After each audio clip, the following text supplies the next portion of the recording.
en las mujeres empezó a aumentar, porque al principio, ustedes saben, en el siglo pasado empezaron a fumar los hombres, pero después las mujeres, por lo tanto empezó a aumentar la incidencia de cáncer de pulmón en las mujeres. En 1986, en Estados Unidos, la mortalidad de cáncer de pulmón en mujeres cruzó la curva de la mortalidad de cáncer de mama. Fíjense lo importante y su relación íntima con el tabaco.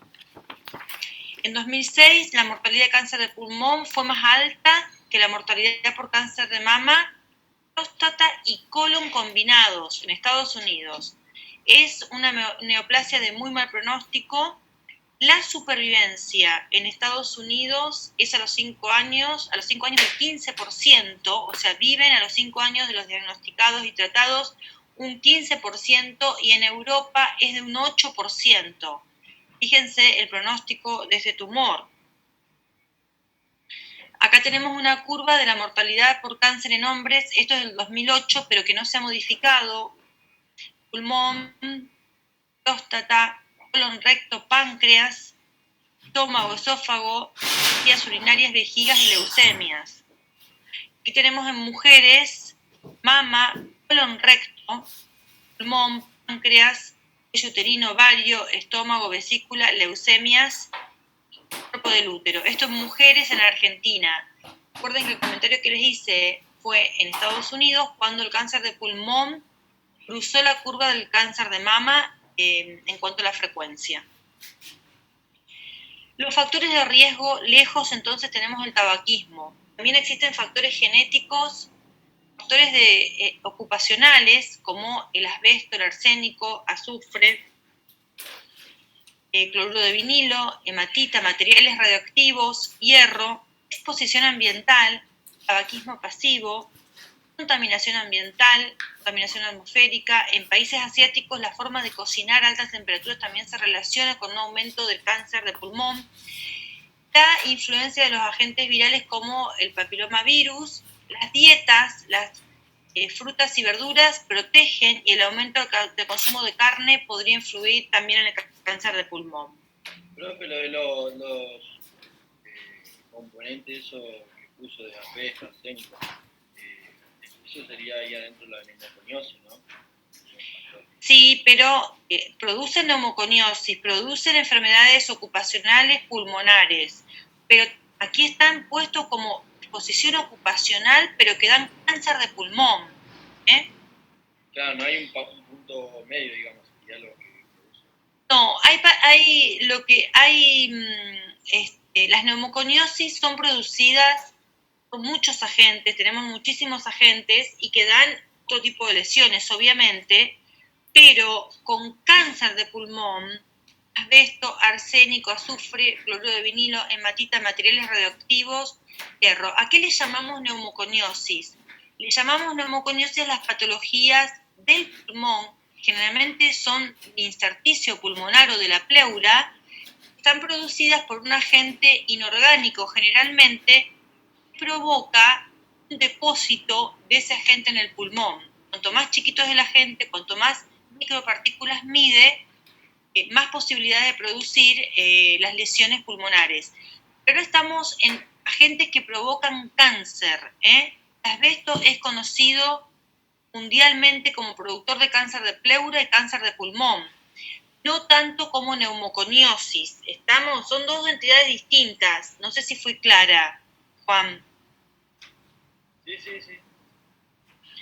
Las neumoconiosis son en general, obviamente, que producen mucha morbimortalidad, que producen insuficiencia respiratoria muchas veces, provocan un intersticio del paciente y nódulos difusos que hacen que el paciente tenga patrones restrictivos severos. Hay directamente una causa muy relacionada con la sustancia inorgánica y la producción de esa neumoconiosis, pero no es un cáncer de pulmón. El cáncer de pulmón está muchas veces relacionado con patología ocupacional también, pero estamos hablando de cáncer en este sentido. Patología ocupacional, la mayor parte se la llevan las neumoconiosis. dentro de la patología ocupacional. Pero también el cáncer de pulmón puede estar dentro de las patologías que pueden ser ocupacionales y que desarrollaron cáncer. Es como un trabalenguas de ustedes, pero es así. Bueno, seguimos. Profe, ¿qué asociación tiene el HPV? El HPV está muy relacionado, se ve que es mucho más frecuente en mujeres que tienen papilomavirus a nivel del cuello uterino y el cáncer de pulmón. Se cree que la relación es por el tabaco. También las que son mujeres fumadoras con HPV. El HPV también está favorecido por el tabaquismo. Entonces se cree que la relación es por ese lado, por el lado del tabaquismo.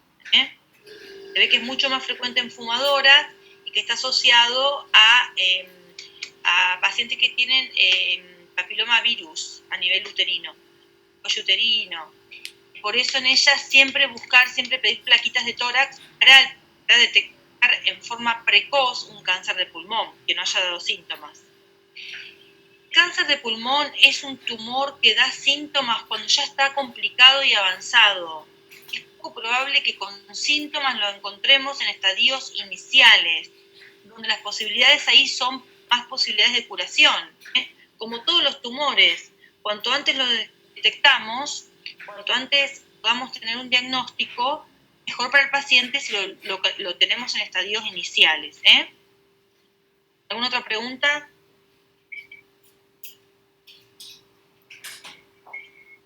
Bueno, los tipos histológicos de cáncer de pulmón se agrupan en estos grupitos que les puse acá. Carcinoma de no células pequeñas. Básicamente los diferenciamos. ¿Qué los diferenciamos en estos dos grupos? No sé si se acuerdan de haberlo leído. ¿Cómo? Células pequeñas, no células pequeñas. ¿Por qué lo diferenciamos así? El pronóstico del de células pequeñas es malísimo. Creo que están 5 años. En 15 semanas te matan.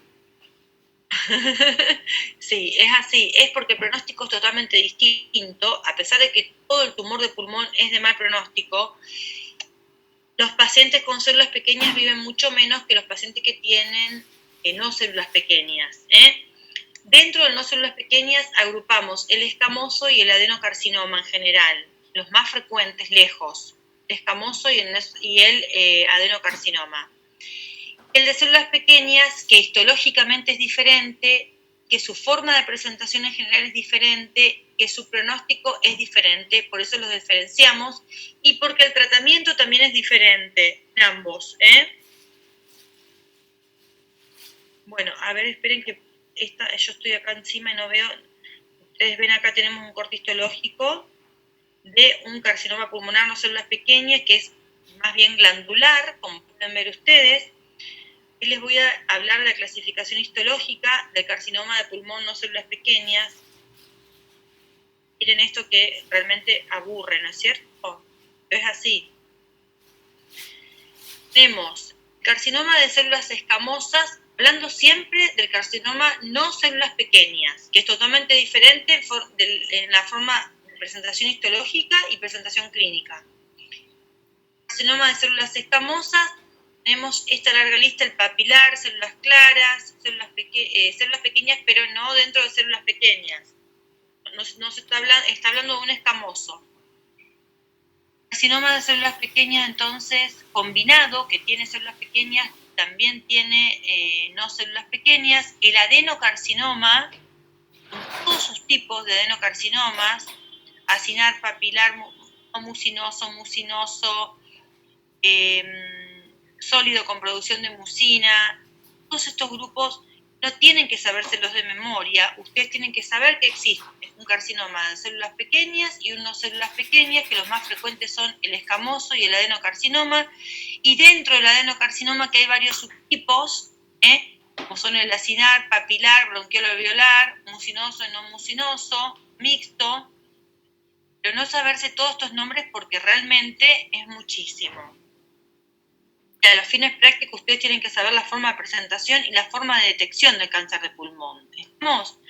Pero fíjense que tienen carcinoides, tienen células salivales, lesiones preneoplásicas, tumores epiteliales benignos, linfoproliferativos, Fíjense, el linfoma marginal, tipo MALT, el linfoma difuso, granulomatosis linfomatoide, histiocytosis de célula de Langerhans, que es un tumor, se lo puede considerar como un tumor benigno, misceláneos, el amartoma. Y yo como neumonóloga tengo pacientes que he sospechado un cáncer de pulmón primario y terminó siendo un linfoma marginal tipo MALT. Pacientes que sospechaban un cáncer de pulmón y fueron amartomas, lesiones totalmente benignas en el pulmón. Bueno, ¿vamos o estamos enrollados? La RX, como nos habían explicado en tercero, profe. ¿Cómo? ¿Sí es Claro clara que la cuando me diferencia? explicaron la diferencia, digamos, de un amartoma, que era un tumor benigno, y los tumores malignos, la calcificación, los bordes difusos, el tiempo de crecimiento rápido, son menos Exactamente, de 6 meses, o 2 años, perdón, todo eso es... Imaginológicamente tienen características propias que hacen que uno pueda asumir que es un amartoma, no exponer al paciente a una biopsia o a una cirugía cuando no está indicada realmente. El lento crecimiento, la presencia de calcificaciones, los bordes netos, en un paciente no fumador, ausencia de enopatías mediastínicas, todo eso hace pensar que puede ser una amartoma. Entonces uno puede tomarse un compás de espera y controlar este tipo de lesión para no exponer al paciente a una biopsia. Muchas veces nos ha pasado a mí también, hemos extirpado un tumor, pasó con un colega cuyo hermano falleció de un cáncer de pulmón. Este muchacho es pediatra, muy fumador, y la lesión tenía muchas características de benignas, pero ante la posibilidad y ante que existe un factor genético, porque su hermano falleció con un cáncer de pulmón, ante la presencia de un muy buen funcional respiratorio que tenía este chico, que tenía alrededor de 45 años, decidimos extirparle el tumor, fue un amartoma. Lamentablemente su hermano tuvo un cáncer, había tenido un adenocarcinoma de pulmón. Entonces, bueno, fue una alegría para él que tuvo un amartoma, ¿no es cierto?, y no un cáncer de pulmón. Una alegría para todos. Uno dice por ahí, nos tentamos en decir, bueno, vamos a hacer la resección quirúrgica cuando podríamos habernos tomado un compás de espera. Ante un paciente tan fumador, nadie se iba a arriesgar a decir, no, esto no es un cáncer de pulmón. Incluso el mismo paciente quería que se lo saquen porque su ansiedad y su miedo era de que fuese un tumor maligno. ¿Alguna otra pregunta? ¿Ustedes piensan que el diagnóstico temprano es lo que cambia el pronóstico de estos pacientes? Bueno, hablando de los adenocarcinomas que son muy frecuentes, tenemos lesiones que son preinvasoras, mínimamente invasor, las variantes del adenocarcinoma invasor. Tenemos lesiones preinvasoras como la hiperplasia adenomatosa atípica, el adenocarcinoma in situ, cuando tiene menos de 3 centímetros, que puede ser no mucinoso, o mixto, mínimamente invasor, cuando tiene menos de 3 centímetros. ¿Ustedes lo ven bien o ven mi pantalla que está como cortada? Y le pongo. Y tenemos entonces las invasoras, hiperplasia adenomatosa atípica, adenocarcinoma in situ, tiene menos de 3 centímetros y antes se lo conocía como carcinoma bronquiolo-alveolar, puede ser no mucinoso o mixto.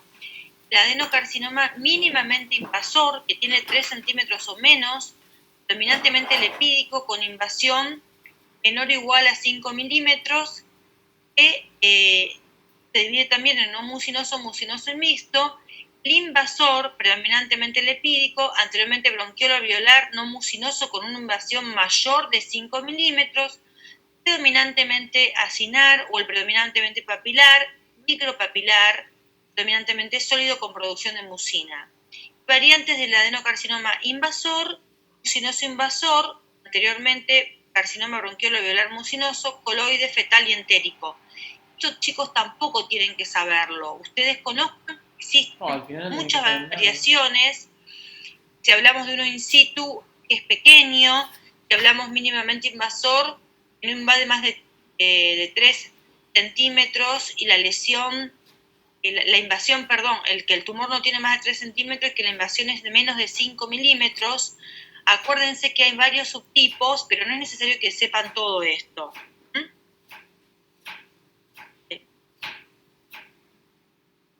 Bueno, diagnóstico diferencial entre adenocarcinoma y el escamoso tiene que ser lo más preciso posible por las implicancias terapéuticas que tenemos actualmente. ¿Qué significa eso? Hoy tenemos drogas que podemos elegir para un tipo de tumor, para otro tipo de tumor, por eso es muy importante nosotros sepamos, como nosotros les hablo como neumonólogos, este paciente tiene un adenocarcinoma o un carcinoma escamoso. ¿A ustedes qué les parece esto? ¿Qué piensan ustedes? Bueno, tenés cáncer de pulmón, listo, vaya al oncólogo. ¿A ustedes les parece que nosotros manejamos así con nuestros pacientes? Vaya al oncólogo y listo. El oncólogo, No, tienen que hacer una interconsulta entre los dos para ver el pronóstico, si el paciente tiene una patología pulmonar previa. Exactamente. Es nuestro paciente que vino a la consulta, es nuestro paciente que recurre a nosotros con una patología tan severa como un cáncer de pulmón. Generalmente ahí empezamos el trabajo para ver qué tipo de tumor tiene. El oncólogo no lo va a recibir hasta que nosotros no le digamos, mira, acá está la biopsia, tiene esto, es un tumor que se llama carcinoma escamoso, está situado en tal lugar y tiene tantos ganglios comprometidos y este paciente es un EPOC severo que tiene un B1 de tanto. Entonces, ahí empieza nuestra relación con el oncólogo continua, que no es, lamentablemente no es, toma, te mando el paciente y listo, arreglate, porque ese paciente cuando está haciendo quimioterapia y tenga una exacerbación de POC, ¿a quién va a recurrir? A nosotros. Ese paciente cuando tenga una neumonía secundaria a la quimioterapia y la bajada de blancos, ¿a quién va a recurrir? A nosotros. Entonces, es como dijo recién su compañero, un trabajo en conjunto, un trabajo en grupo. Y muchas veces nos pasa que no sabemos decidir por dónde empezamos para estudiar estos pacientes. Y este paciente tiene una lesión que es horrible y que yo la puedo acceder por tomografía, pero tiene un severo enfisema. Le voy a provocar un neumotórax si le pido una punción guiada. Entonces me comunico con el oncólogo, con el imagenólogo, me ayudan a decidir qué conducta mejor tomar para el paciente. Cuanto antes lleguemos al diagnóstico con menos complicaciones, mejor para el paciente. Son pacientes en los que digamos que la discusión siempre se presenta y el ida y vuelta y entre medio el pobre paciente yendo y viniendo, tenemos que explicarle que necesitamos saber qué nombre y apellido tiene ese tumor por las implicancias terapéuticas, porque no es lo mismo un paciente a que le podamos acceder al tratamiento como corresponde o poder hacerlo operar, mandarlo al cirujano de tórax para que lo opere, es lo mismo que el paciente que ya no tiene chances ni quirúrgicas, que ya lo descubrimos en un estadio 4. Bueno, sigamos. Diagnóstico morfológico. En el carcinoma escamoso requiere la presencia de puentes intercelulares o queratinización evidenciable como disqueratosis o perlas córneas. O sea, en esa biopsia necesitamos encontrar puentes intercelulares o que haya queratinización como disqueratosis o perlas córneas que nos la informa el anatomopatólogo. Y el adenocarcinoma tiene que mostrar luces glandulares o producción de mucina en forma de vacuolas. Hay una diferencia morfológica. Por más que sean mixtos, el patólogo muchas veces encuentra la diferencia morfológica. Pero a veces necesitamos recurrir a técnicas especiales, por ejemplo las histoquímicas, diastasa, musicarmín, las inmunohistoquímicas, de anticuerpos o 2 anticuerpos como mínimo, TTF1 y el P63. TTF1 es el mejor marcador de adenocarcinoma y ayuda a confirmar el diagnóstico de origen pulmonar en un 75 a un 80% de los adenocarcinomas. El P63 es un marcador recomendado para establecer la diferenciación de células escamosas con alta sensibilidad aunque baja proporción también, pueden expresarse en adenocarcinomas. ¿Y por qué es tan importante esto? Porque queremos diferenciar, porque por ejemplo adenocarcinomas podemos tener metástasis del tubo digestivo en el pulmón,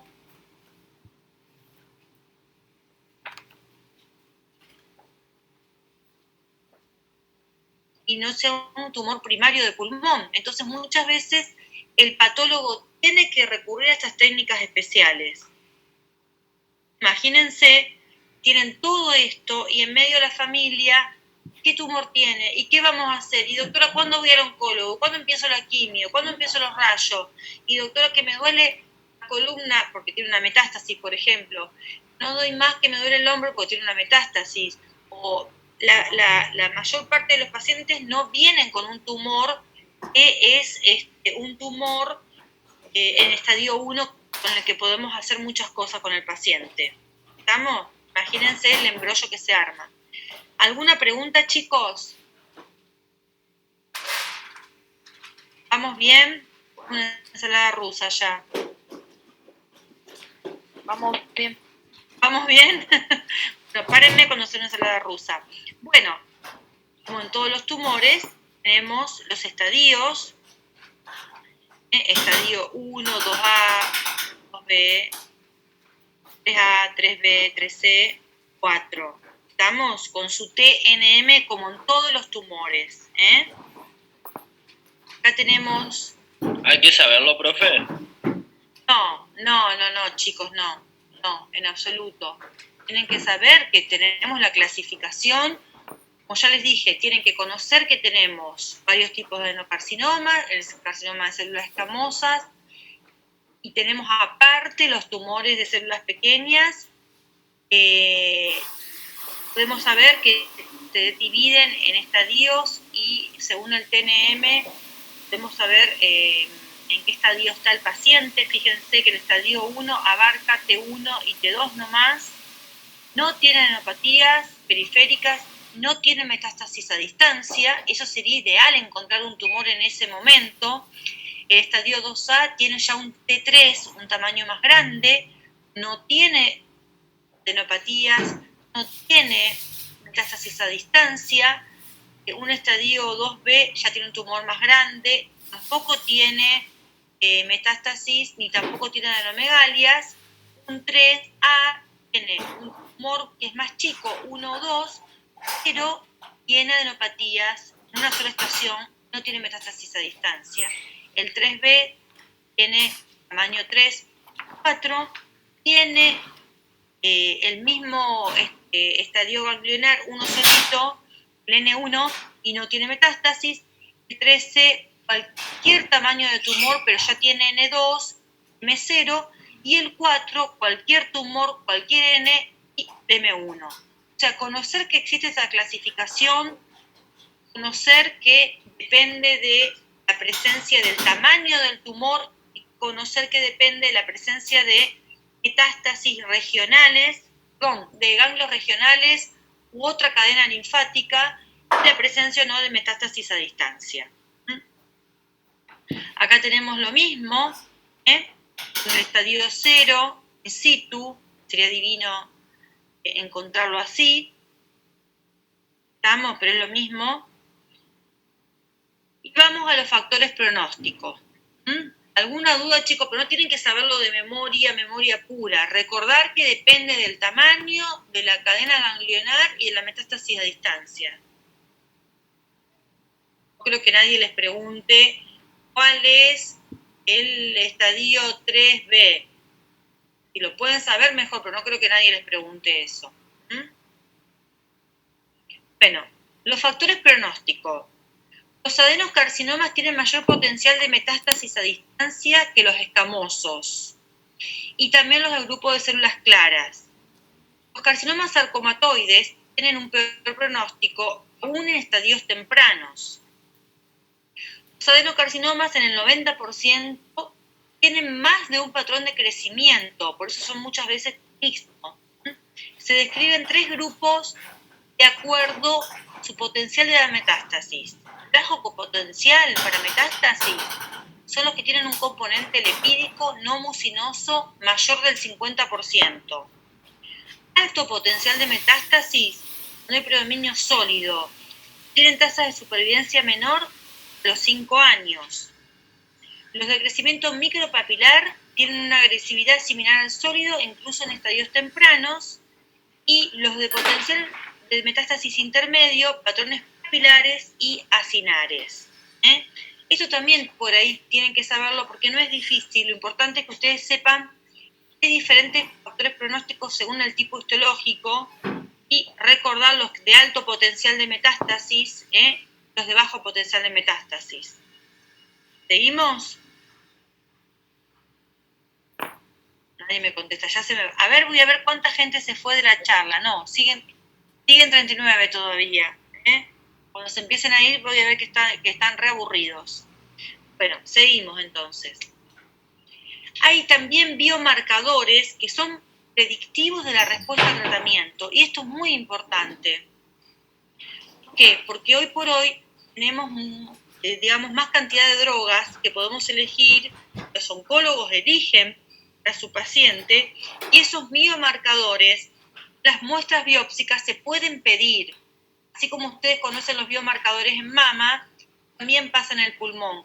Y es muy importante porque le da una posibilidad más al paciente de tratarlo con una droga que es más específica para ese tumor.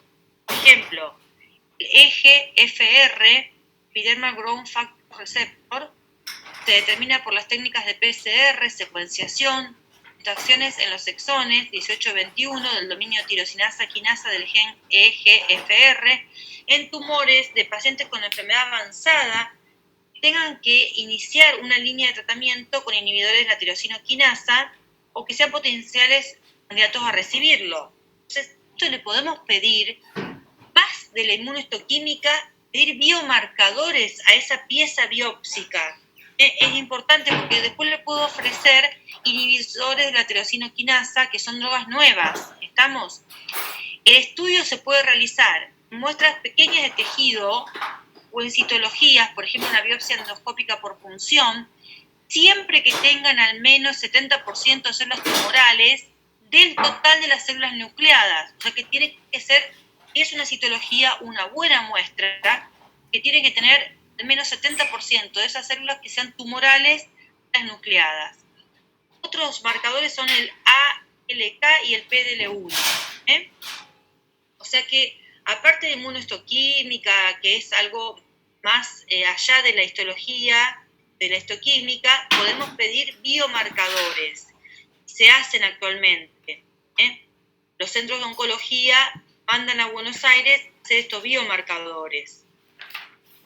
Bueno, ¿qué les parece con el diagnóstico del cáncer de pulmón? ¿Qué saben ustedes, qué escucharon, qué leyeron del diagnóstico del cáncer de pulmón? No me lean ahí lo que yo puse porque tiene sentido.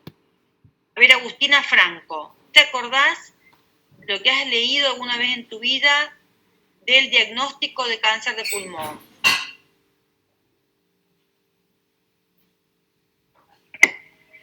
No sé, profe, ante la sospecha le haría una radiografía de tórax.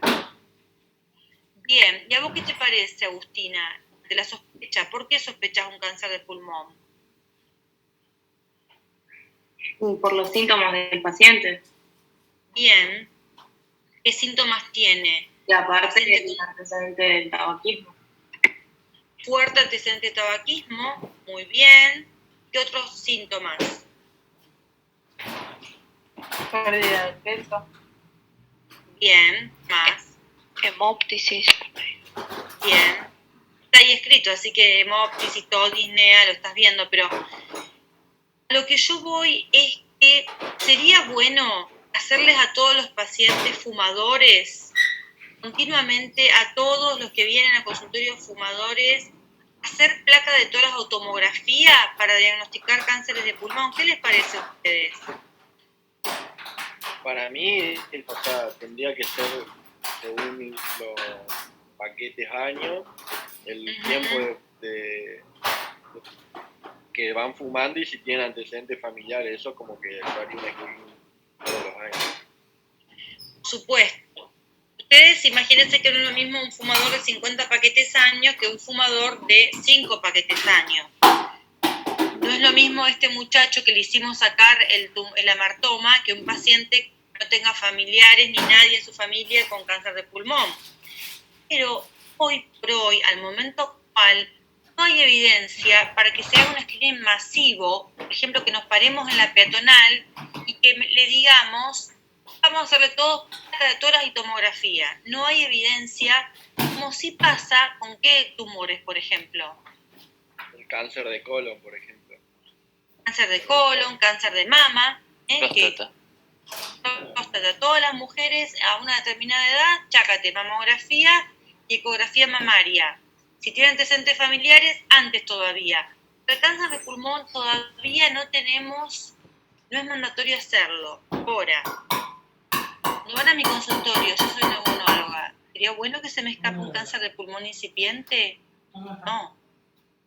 En mi ejercicio como neumóloga, y primero valoro, como dijo el compañero, el índice paquetes años, tiene algún antecedente oncológico en la familia, pero mínimamente una placa de tórax a un paciente fumador se la merece, ¿estamos? Mínimamente una placa de tórax.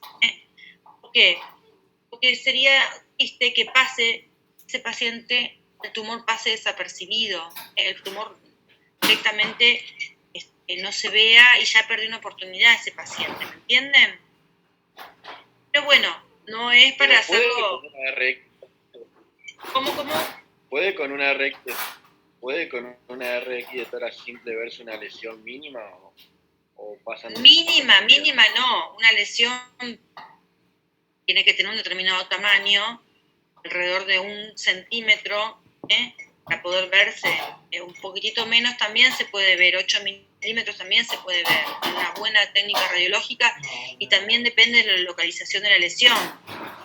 Pero bueno, con una placa de tórax inicial, si es un paciente que tiene síntomas, ni dudarlo, placa de tórax y tomografía. Pero primero una placa de tórax inicial y lo controlamos posteriormente. Entonces, Sí, pregunten. usted dijo todo paciente fumador que pasa por su consultorio que le hace la RX para más o menos tener una idea de la posibilidad de tener cáncer. ¿A partir de qué índice, paquetes años, qué edad le haría usted la RX? Buena pregunta. Buena pregunta. En realidad, si vos me preguntás a mí, yo le pido a todos los pacientes, trato de pedirle a todos, a veces se me escapa, trato de pedirle a todos los pacientes placa de tórax porque yo conozco y tengo pacientes de 43 años que se han muerto por cáncer de pulmón o más jóvenes. Una paciente asmática que bueno, todavía está viva y que ya ahora está por el 2.º ciclo de quimioterapia, estuvo muy bien porque fue operada. Es una chica asmática moderada que vino, como siempre, en mi consultorio con un índice paquetes años. Esta chica no era más que 5 cigarrillos por día, tenía en ese momento 42 años, 43, y entonces le digo, vamos a hacer flaca una placa porque no mejorás de la crisis asmática. Yo ya le había dado toda la medicación habitual y apareció una lesión, era un adenocarcinoma de pulmón. La chica era joven y bueno, pudo ser operada porque fue diagnosticada en forma precoz. Y bueno, vos me vas a decir, bueno, pero ese caso solo no justifica para que usted le pida todo. Y sí, los que fuman, que van a mi consultorio, a todos les pido. Como dijimos antes, riesgos-beneficios. Van a un consultorio de neumonología. Yo creo que con un índice de tabaquismo mayor de 10 paquetes año, tenga la edad que tenga el paciente, tendrían que estar pidiéndoles placa de tórax los clínicos. Una placa de tórax basal, que por lo menos ya tenemos una placa de tórax que queda para el paciente, que si llega a tener alguna lesión más adelante, podemos comparar y podemos saber si es una lesión vieja o una lesión nueva. No sé si está respondida tu pregunta. Sí, se respondió. O sea, no hay como un consenso no sé si en clínica médica existe, pero como un consenso para decir, bueno, le pido placa a este paciente y a este no, a este fumador, porque fuma poco, no le pido placa aunque tenga 65 años. Puedo estar comiéndome cánceres de pulmón. Estamos que, acuérdense que los síntomas los da tardíamente el cáncer de pulmón. Profe, ¿y cada cuánto recomendaría hacerle las radiografías? Una Si vez fuera por año. totalmente- Una vez por año. Una por año. Si siguen fumando, una por año. Si siguen fumando y son fumadores fuertes, una por año. Por supuesto que después hacemos tomografías si lo requieren. En base a eso, tomografías hoy muestran lesiones muy chiquititas que no se hubiesen detectado. Otro método, como les dijo, me preguntó su compañera, lesiones de 6 milímetros que no se pueden ver en una placa, y ser fumadores, ahí tenemos que hacer un seguimiento. Tienen bordes esticulados, si tienen a lo mejor una imagen previa y no tenían esa lesión, hacemos un seguimiento. Depende de la lesión que tengamos. A lo mejor elegimos hacer un control a los 4 meses, a lo mejor si le vemos que no tiene criterios de malignidad, le hacemos un control a los 6 meses y después al año del último control. Profe, una pregunta, ¿el control, el seguimiento con RX y TAC o solo con la RX? Si no tiene lesiones previas, con RX. Pero si tiene lesiones y ya pasamos a hacer una tomografía, ya después lo controlamos por tomografía. Nos aporta más datos. En cáncer de pulmón aporta mucho más datos. Bueno. Profe, ¿los pacientes que tienen, por ejemplo, EPOC o asma tienen mayor riesgo de cáncer de pulmón? Los EPOC por ser fumadores y los asmáticos no. Los EPOC por tener la condición tóxica del tabaco. Tiene sustancias que son procancerígenas, por supuesto, pero los asmáticos no. Los que también tienen, aunque no sean fumadores, tienen posibilidad de hacer cáncer de pulmón son los que tienen lesiones cicatrizales. Muchas veces las lesiones cicatrizales pueden ser, si el paciente fuma y tiene lesiones cicatrizales, si va a ser un cáncer, generalmente se sitúa donde están esas lesiones cicatrizales. Digamos que los cánceres se desarrollan más frecuentemente donde hay una lesión cicatrizal previa. No siempre es la regla. Bueno, seguimos. Y si, por ejemplo, vos haces una tomografía y ves que tiene una lesión, adenocarcinoma, y que vos sabés que puede haber metástasis, ¿hacés ahí el algoritmo, lo seguís, digamos, haciendo, por ejemplo, una tomografía abdominal, o cómo sería? Ahora vamos a ver el algoritmo. Ahora vamos a ver el algoritmo. Vos no ves la lesión en la tomografía y decís adenocarcinoma, no. Sospechás un adenocarcinoma, pero no. La estadificación siempre hay que hacerla. Siempre hay que hacerla. Lo que vos me estás preguntando. Hay que saber si ese paciente está en un estadio 4 o no. Y sospechás que es un adenocarcinoma, pero siempre tenés que estadificarlo. Si no lo vas a estadificar vos, te lo va a estadificar el oncólogo. Generalmente, en mi caso particular, le mando al oncólogo con tomografía, un centellograma óseo total, con una tomografía de cráneo ya hecha, con el diagnóstico, ¿no? Ya les mando con eso, un centellograma óseo total, una tomografía y con una tomografía de cráneo.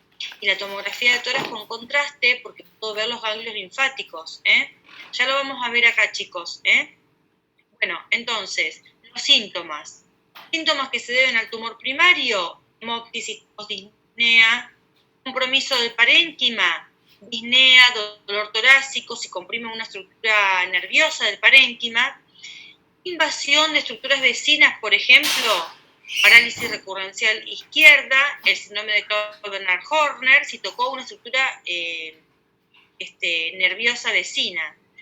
Los síntomas relacionados con la metástasis, como les decía yo, los dolores óseos. Los síndromes paraneoplásicos, el de Eaton-Lambert, la encefalopatía límbica, polineuropatía degenerativa cerebelosa, la hipercalcemia, el síndrome de secreción inadecuada de ADH, el Cushing secundario a una producción tópica de ACTH. Todos estos síntomas son los que puede consultar un paciente. Hemoptisis, disnea son los más frecuentes de todos y los síndromes paraneoplásicos también. ¿Seguimos? Falta de pancos todavía. Falta el páncreas. Lo que pasa es que está dentro de, sería acá, de compromiso del parénquima y estructuras vecinas ese. Ya lo vamos a ver, me parece. Creo que lo tengo después, ¿eh? Profe, había mencionado que el de células pequeñas tenía una presentación diferente. ¿Hay algún síntoma característico que lo identifique? Sí. Primero, presentación diferente tomográfica, a eso me refería yo. A eso me refería yo. La presentación tomográfica. Pero puede tener una presentación, por ejemplo, por metástasis a nivel cerebral, a nivel convulsiones, por ejemplo, a nivel mediastínico, un síndrome mediastínico, por adenopatías. Acuérdense que es un tumor central que tiene muchas veces muchas adenopatías concomitantes al tumor, entonces puede darnos un síndrome en esclavina, un síndrome mediastínico, esa puede ser la forma de presentación. El adenocarcinoma también, cuando es muy metastásico, cuando es muy agresivo, puede presentarse directamente con metástasis cerebrales y en el screening de metástasis cerebrales encontramos que el primario es un tumor de pulmón. ¿Seguimos? Diagnóstico por imágenes. ¿Era que lo de células chicas estaban más a los paraneoplásicos? Sí, están más relacionados a la secreción inapropiada de ADH y ACTH y el delito de Lambert a los paraneoplásicos neurológicos. Pero todos pueden presentarlo también. La placa de tórax, frente y perfil. Placa de tórax siempre hay que realizarla con contraste endovenoso porque vemos la lesión, vemos si capta el contraste o no, vemos el mediastino como vimos antes, vemos los ilios. Valoramos las características del tumor, el tamaño, la localización, cómo es la densidad, el refuerzo con el contraste, si tiene cavitación. Establecemos la extensión, relación con las fisuras, la superficie pleural, la infiltración de la pared, el mediastino, el ilio, el pericardio, el diafragma, todas las estructuras básicas. Vemos cómo está el parénquima circundante, si hay neumonitis, si hay linfangitis, cómo están esas adenomegalias. Acuérdense que siempre el ATAC es con contraste endovenoso.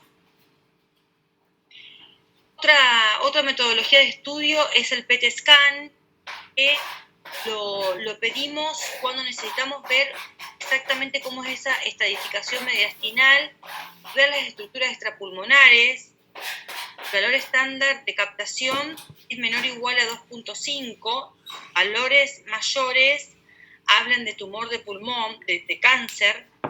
Las limitaciones son que lesiones chiquititas con el PET scan no se colorean. Los casos histológicos pueden ser negativos, por ejemplo el bronquiol alveolar, el adenocarcinoma in situ y el carcinoide a veces no captan y pueden ser negativos. Hay falsos positivos en procesos inflamatorios y en infecciosos. Les conté yo a un paciente que tuve con un melanoma, no sé si les conté a ustedes. Un muchacho joven con un melanoma que me fue a ver una lesión pulmonar chiquitita, nódulo, le pido un PET.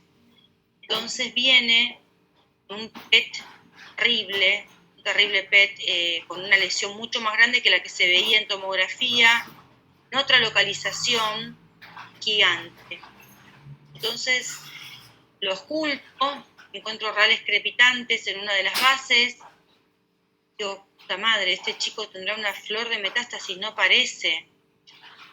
Entonces lo empiezo a interrogar, me cuenta que el PET se lo hicieron con 39 grados de temperatura. ¿Qué tenía ese chico?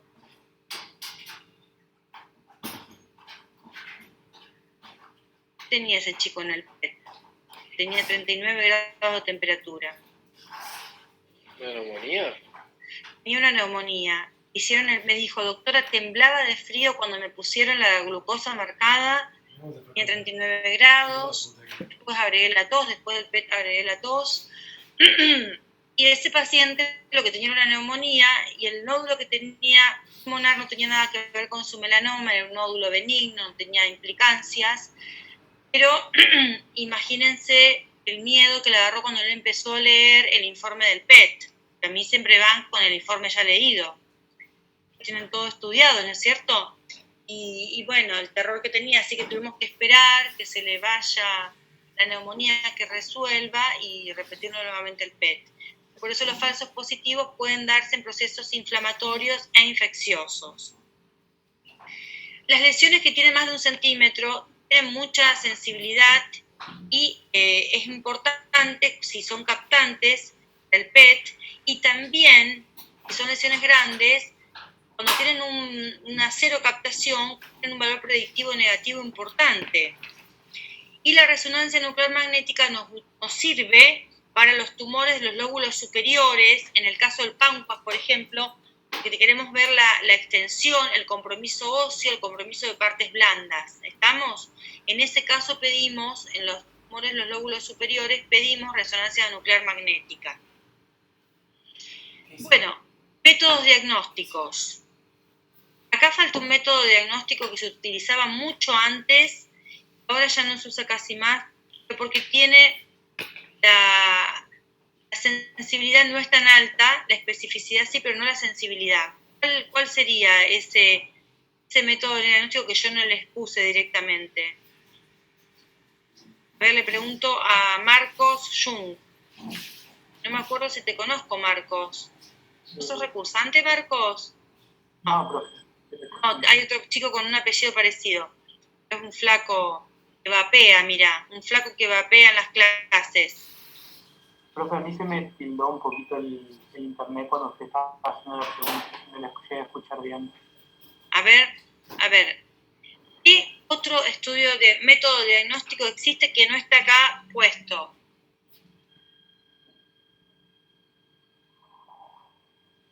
No sé, profe. La citología de esputo, que lo usábamos antes. Es un método que no es tan específico, es sensible cuando da positivo, pero es como un PAP de la parte ginecológica del uterino, o sea, es el paciente junte catarro y hacerle una buena citología de ese catarro y ver si hay células neoplásicas.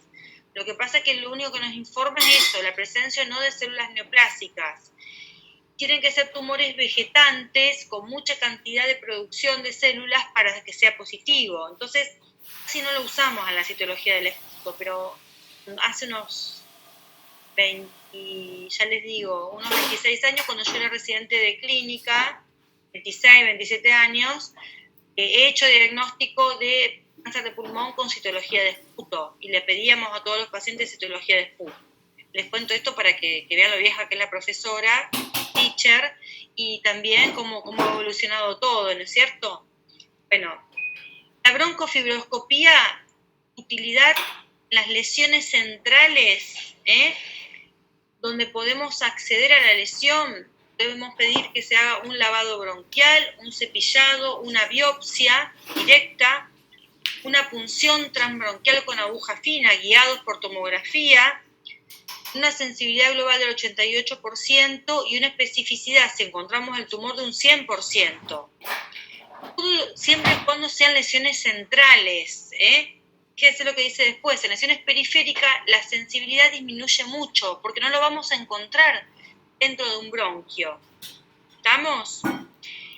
La ecografía endoluminal, el EBUS, lo hacen los cirujanos que hacen endoscopía, tienen ecografías endoluminal, endobronquial, que le aumenta la sensibilidad en algunas lesiones distales, y la autofluorescencia en lesiones que son centrales incipientes, y también le aumentan la sensibilidad a este método que es la broncofibroscopía.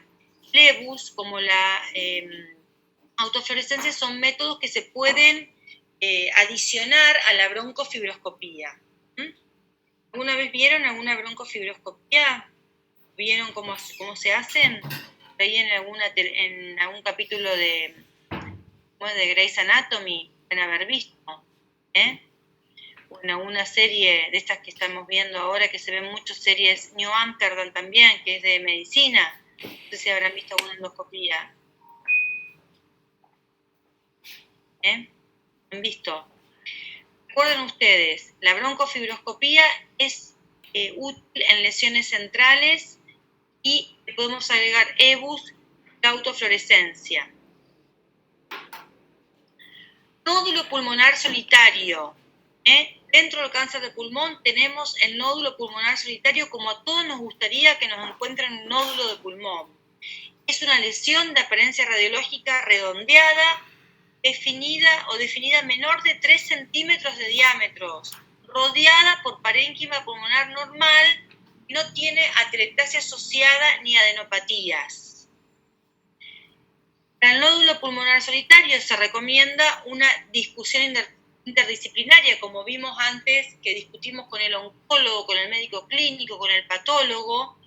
Importantísimo revisar imágenes previas, si hay estabilidad en esas lesiones radiológicas previas mayor a 2 años, no se requiere que controlemos su evolución porque realmente no aumentó de tamaño, no cambió, pero si las lesiones van cambiando, necesitamos hacer un control, un diagnóstico histológico.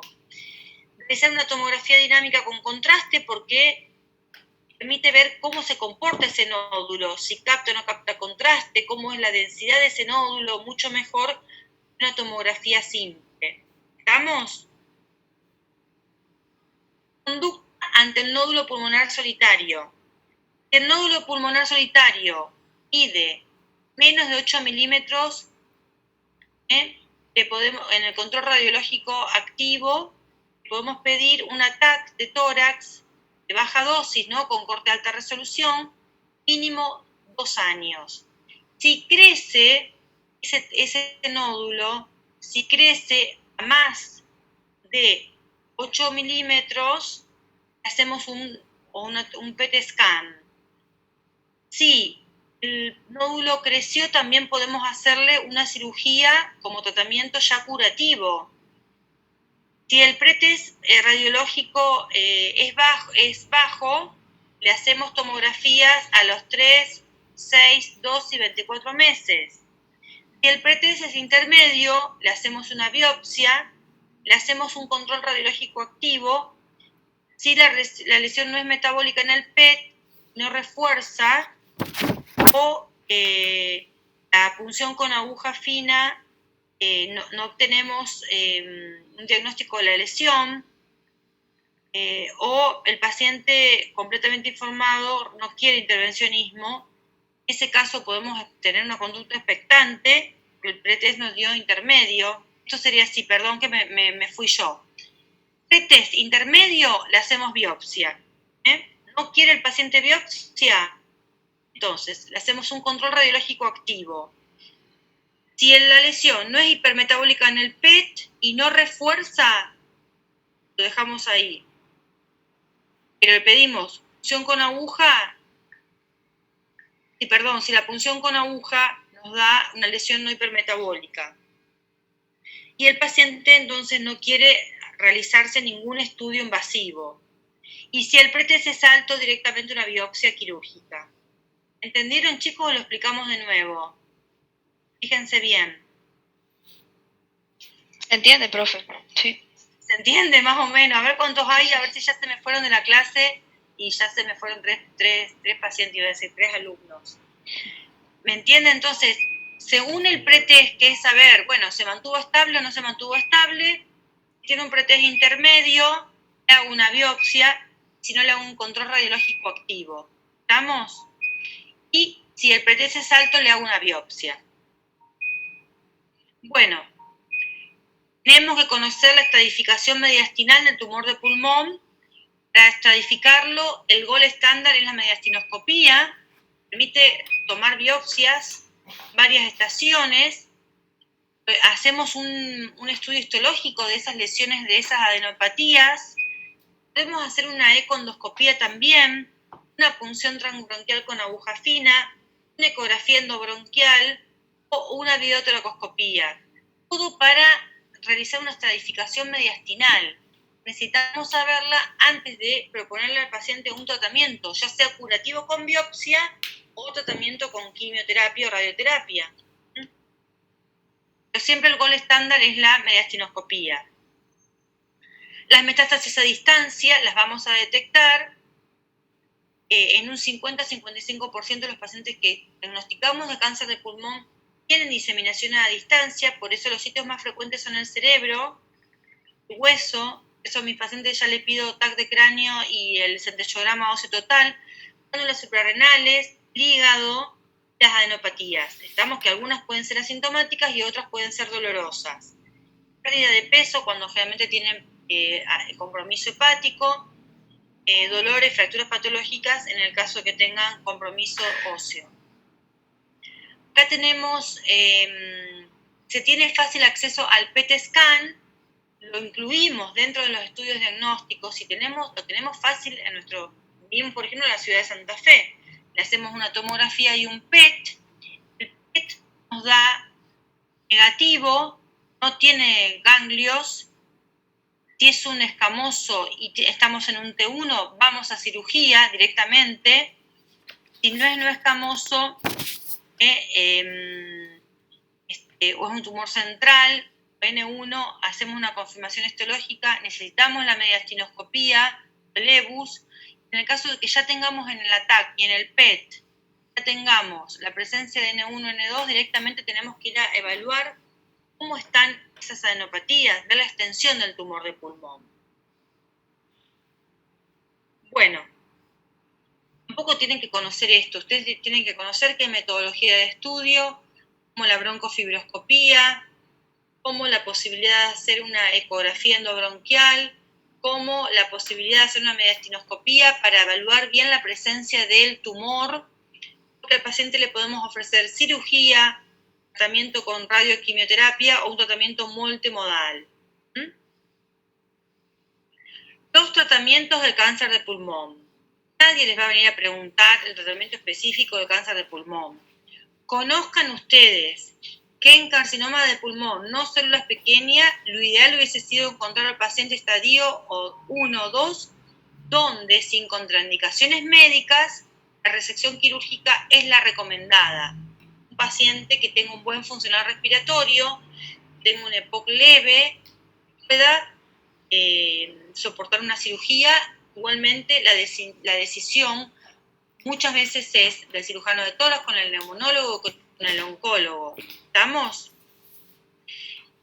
Estadio 1A y 1B con un tumor menor de 4 centímetros, en ausencia de factores locales, no está recomendada hacer la ayudancia. Incluso puede ser un detrimento para el paciente. ¿Estamos? Es necesario hacerle cirugía a este paciente. Discúlpenme.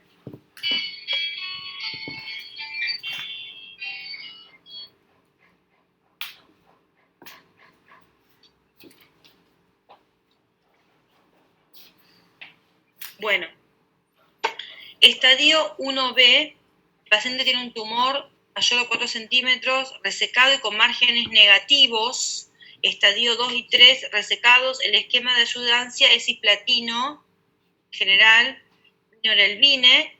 En casos de márgenes positivos, radioterapia local si no es operable. ¿Escuchan, chicos?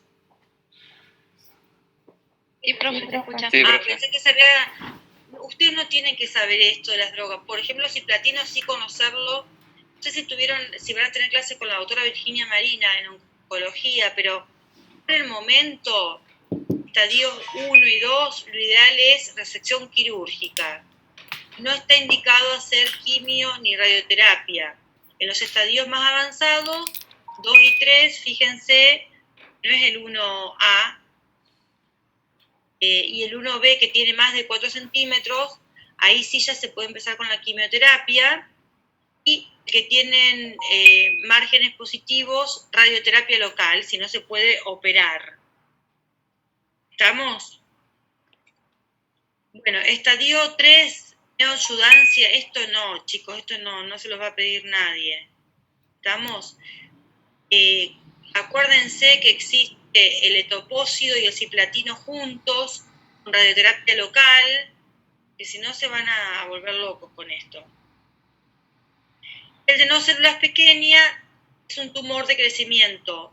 El de células pequeñas es un tumor de crecimiento rápido, directamente ligado al consumo de tabaco, mucho más frecuente en varones que en mujeres, crece en los branquios centrales a nivel de la submucosa, la vía aérea central, y se disemina muy rápido. La histología se caracteriza porque hay células de bordes mal definidos, un índice mitótico muy alto y con tendencia a la necrosis.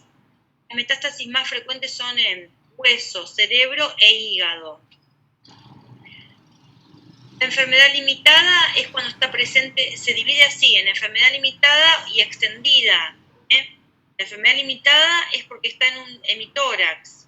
El orden de la cirugía en este tipo de tumor se limita, por ejemplo, en los casos de estadio 1, que tienen un T1 o un T2, sin compromiso mediastínico, se puede hacer una cirugía y una ayudancia con cisplatino también y topósido. De contratarse compromiso glandular postquirúrgico, hay que hacer una ayudancia con una quimioterapia concurrente, al igual los pacientes tienen enfermedad limitada, pero que no son pasibles de cirugía. En la enfermedad extendida, quimioterapia con cisplatino topóxido como primera línea. Bueno, terminamos. Esto de los tratamientos, recuerden los nombres de las drogas, recuerden bien que la cirugía es la única posibilidad de curación del cáncer de pulmón y en qué momento está indicado. En células pequeñas, como vimos recién, únicamente en pacientes estadio 1, no tengan compromiso mediastinal, y se puede hacer ayudancia, no en el caso de los neocélulas pequeñas. En el caso de células pequeñas sí hay que hacer la ayudancia con drogas, porque son tumores muy invasivos y tumores con mucha posibilidad de dar metástasis. Bueno, voy a dejar de compartir, así los veo a ustedes. Bueno. ¿Fue una ensalada rusa la clase? ¿Cacharon? Cuéntenme. Oh, bueno. Más o menos cacharon.